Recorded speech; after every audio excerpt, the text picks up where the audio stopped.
کہ دنیا مجبور ہو جائے, تمہارے بچوں کو نوکری نہیں ڈھونڈنا پڑے, نوکریاں تمہارے بچوں کو خود تلاش کریں. ہمارا یہ مزاج ہونا چاہیے.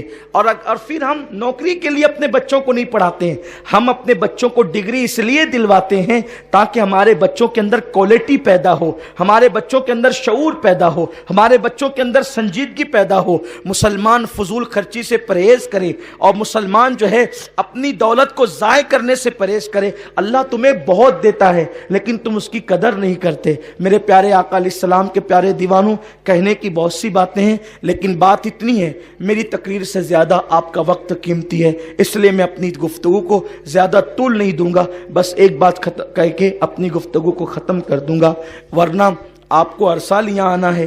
آپ کا یہ مزاج نہ بن جائے کہ جماعت تو تاخیر سے ہوتی ہے تو ہم نے دیر سے جانا ہے. نہیں, میں 5 منٹ تقریر کم کروں گا چلے گا, لیکن ہم اپنی عیدگاہ کے مزاج کو بنانا چاہتے ہیں.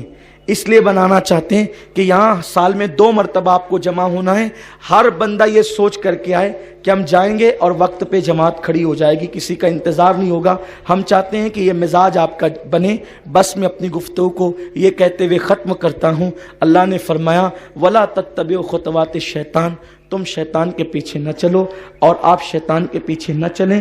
شیطان آج پوری طاقت لگا دے گا, پورا زور لگا دے گا. کتنا افسوس ہے نا کہ مسلمان جو سال بھر تک کے گناہوں سے بچا رہا, حجام کی دکان پہ داڑھی منڈانے کے لیے اب بھیڑ ہوگی, ٹکٹ فلموں کے خریدنے کے لیے بھیڑ ہوگی. سوچو اس وقت تو رسول پاک کے دل پہ کیا گزرے گی. تمہارے نبی تو زندہ ہیں نا, تمہارے نبی زندہ ہیں, ہمارے نبی زندہ ہیں. ہمارے رسول جن کا ہم کلمہ پڑھتے ہیں وہ رسول زندہ ہیں اور وہ ہماری جان سے زیادہ قریب ہیں, وہ ہماری جان سے زیادہ قریب ہے. تو ہم جو کچھ کرتے ہیں حضور علیہ السلام وہ سب کچھ دیکھتے ہیں. تو بتاؤ, عید کے دن اگر ماں کا دل دکھاؤ گے تو تمہارے روزے تمہارے منہ پہ مار دیے جائیں گے.